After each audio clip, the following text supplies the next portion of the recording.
விவசாய பெருமக்களுக்கு வணக்கம். நான் உங்கள் அக்ரி பிரவீனா. இன்னைக்கு நம்ம எதை பற்றி பார்க்க போகிறோம்னா, நெற்பயிரில் வரக்கூடிய பூச்சி தாக்குதலையும் மற்றும் அதை எப்படி கட்டுப்படுத்தலாம்னு பார்க்க போகிறோம். பொதுவாக நெற்பயிரில் உங்களுக்கு என்னென்ன பூச்சிகள் வரும் அப்படின்னா, இலைப்பேன், தண்டு துளைப்பான், இலைச்சுருட்டு புழு, புகையான், ஆனைக்கொம்பன், கதிர்நாவாய் பூச்சி, இந்த மாதிரி பூச்சிகள் தான் உங்களுக்கு பெரும் பாதிப்பை ஏற்படுத்தும். இதோட அறிகுறிகள் எப்படி இருக்கும் பார்த்தீங்க அப்படின்னா, ஃபஸ்ட்டு இலைப்பேன். இது நாற்றங்கால் பருவத்தில் இளம் இலைகளுக்கு அடியில் உட்காந்து சாறு உரியறனால இலைகள்லாம் வந்துட்டு நீள்வாக்கில் சுருண்டு காணப்படும். அது மட்டும் இல்லாமல் ஆரம்ப நிலையில் வெளியேறிய கோடுகள் மாதிரி தோன்றி கொஞ்ச நாள் ஆயிடுச்சு அப்படின்னா இலைகள்லாம் உங்களுக்கு கருண மாதிரி ஆயிரும். நாற்றங்கால் பருவத்திலே உங்களுக்கு வளர்ச்சி பாதிக்கப்படும்.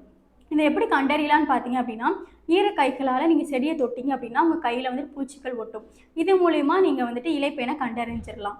எப்படி வந்துட்டு முன்னெச்சரிக்கை நடவடிக்கை பண்ணணும் அப்படின்னு பார்த்தீங்க அப்படின்னா, நீங்கள் வந்துட்டு வயலில் குறைஞ்சது 2 அல்லது 3 சென்டிமீட்டர் பார்த்தீங்கன்னா தண்ணியை மெயின்டைன் பண்ணிக்கிட்டே இருக்கணும். அது மட்டும் இல்லாமல் வரப்பில் இருக்க களைகளை அப்புறப்படுத்திடணும். அடுத்து பார்த்தீங்கன்னா தண்டு துளைப்பான். இதோட அறிகுறிகள் எப்படி இருக்கும் பார்த்தீங்க அப்படின்னா, இளம் பருவநிலையில் தண்டில் துளையிட்டு உள்ளே நுழையிறனால நடு குருத்து பார்த்தீங்கன்னா உங்களுக்கு காஞ்ச மாதிரி ஆயிரும். இது குருத்து காய்தல் அறிகுறிகள் அப்படின்னு சொல்லுவோம். கதிர் வெளிவர்ற பருவத்தில் நம்மளுக்கு தண்டை துளையிறனால கதிர்கள்லாம் வெண்மை நிறமாக மாறிடும். இது வெண்கதிர் அறிகுறிகள் அப்படின்னு சொல்லுவோம். இந்த பூச்சியை எப்படி கண்ட்ரோல் பண்ணிடணும் அப்படின்னா, இரவு நேரங்களில் நம்ம விளக்கப்பொறி வைக்கிறது மூலயமா இந்த தண்டு துளைப்பானை கண்ட்ரோல் பண்ணிடலாம். அடுத்து பார்த்தீங்க அப்படின்னா இலை சுருட்டு புழு. இதை என்ன பண்ணோம் அப்படின்னா, இலைகளை நீள்வாக்கில் சுருண்டு உள்ளே உட்காந்துட்டு பச்சையத்தை உண்பதனால இந்த இலைகளை நம்மளுக்கு காஞ்ச மாதிரி ஆயிரும். இதை எப்படி கண்ட்ரோல் பண்ணோம் அப்படின்னா, அதிகமாக தலைச்சத்து யூஸ் பண்ணுறதை நம்ம குறைச்சிக்கிட்டோம் அப்படின்னா இந்த இலை சுருட்டு புழுவை நம்ம கண்ட்ரோல் பண்ணிடலாம். அடுத்து பார்த்தீங்கன்னா புகையான். இந்த புகையோட அறிகுறிகள் எப்படி இருக்குன்னு பார்த்தீங்க அப்படின்னா, உங்கள் வயலில் அங்கங்கே தீயால் எரிச்ச மாதிரி காஞ்ச மாதிரி இருக்கும். இது எதனால் ஏற்படுதுன்னு பார்த்தீங்கன்னா, இந்த நெற்பயிர் தண்டுப்பயிரில் உட்காந்து சாரை உரியறதுனால நம்மளுக்கு அந்த மாதிரி வயலை தீப்பியாக காஞ்ச மாதிரி ஆயிடுது.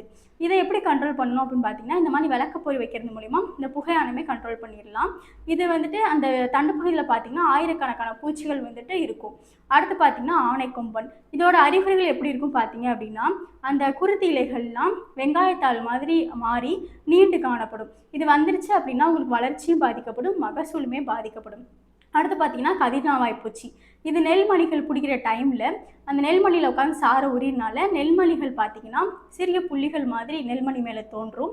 அது மட்டும் இல்லாமல் நெல்மணிக்குள்ளே வந்துட்டு விதை இல்லாமல் பதர் நெல்லாக இருக்கும். ஸோ இத்தனை பூச்சியுமே எப்படி கண்ட்ரோல் பண்ணலாம் பார்த்தீங்கன்னா, நம்ம ப்ராடக்டான இன்ஃபினிட்டியை யூஸ் பண்ணுறது மூலிமா கட்டுப்படுத்தலாம். இதில் வந்து 5 வகை நுண்ணீர்கள் இருக்குது. மெட்டாரேசியம் அனிசோப்லி, பிவேரியா பேசியானா, வெட்டிசிலம் லக்கானி, வெட்டிசிலம் கிளாமிடோஸ்போரியம், நிமோரியாலில் 5 வகை நுண்ணீர்கள் இருக்குது. இது நெற்பயிரில் வரக்கூடிய சாரொஞ்சு பூச்சிகள், இலைத்தின்னு புழுக்கள், வண்டுக்கள், நூறு புழுக்கள் எல்லாத்தையுமே கண்ட்ரோல் பண்ணிடணும். பொதுவாக பூச்சி தாக்குதல் வந்துருச்சு அப்படின்னா நம்மளுக்கு வளர்ச்சியுமே இருக்காது. அதுக்காக இந்த ஃபெர்டிலிட்டி பயன்படுத்தணும். இதில் இயற்கை உர கூட்டமைப்புன்னு சொல்லுவோம். உரங்களுக்காக இது 6 நுண்ணீர்கள் வந்துட்டு 7 சத்துக்களை கொடுக்கும். எப்படி பயன்படுத்துன்னு பார்த்தீங்க அப்படின்னா, ஏக்கருக்கு ஒரு பாக்கெட்டு தேவையான தண்ணியில் குறைஞ்சது ஒரு 3 நாள் ஊற வச்சுட்டு ஃபஸ்ட் டோஸ் ஸ்ப்ரே மூலயமாவும் அடுத்த 2 டோஸ் வேறு சிகிச்சை கொடுக்கறது மூலயமாவும் நெற்பயிரில் வரக்கூடிய பூச்சியும் கண்ட்ரோல் பண்ணிடலாம், வளர்ச்சியுமே அதிகரிக்கலாம், மகசூலையும் அதிகரிக்கலாம். எனவே அனைத்து விவசாயிகளும் இந்த இன்ஃபினிட்டி ஃபெர்டிலிட்டியை பயன்படுத்தி அதிக லாபம் பெறுமாறு தாழ்மையுடன் கேட்டுக்கொள்கிறேன். நன்றி, வணக்கம். தொடர்புக்கு 8807494699.